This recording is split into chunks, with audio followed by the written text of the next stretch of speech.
السلام عليكم. من بين الحوايج اللي كيمرضوني هي فاش كنشوف شي حد ما كيصليش. تخيل معايا صاحبي بنادم ما كيصليش، انت في هذه الحاله قاطع الصله ديالك مع الله سبحانه وتعالى نهائيا.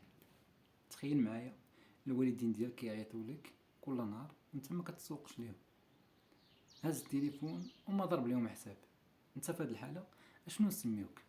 الا ما بغيناش نقللوا اللحيه غادي نقولوا عليك انت واحد الانسان ما مربيش، حيت هادوك والديك وانت ما مسوقش ليهم. ودابا تخيل معايا رب العالمين كيناديك كل نهار 5 ديال المرات.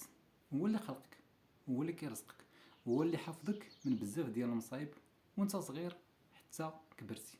عطاك هادشي كامل بدون مقابل، فقط كيناديك ليتواصل معك 5 ديال المرات في النهار.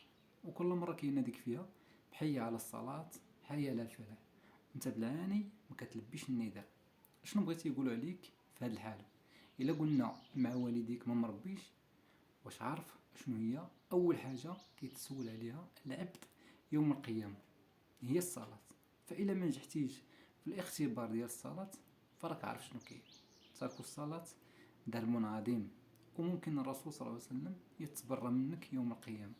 الله يهدينا جميعا، واللي ما كيصليش ينوض يصلي، واخا كيدير شي حويجات اللي ما هماش وكيقول حتى نتوب ونبقى نصلي. لا سيدي، مع ذلك كدير داكشي ولكن الصلاة ما تفرطش فيها، وربي غادي يهديك من دوك الحوايج الاخرى.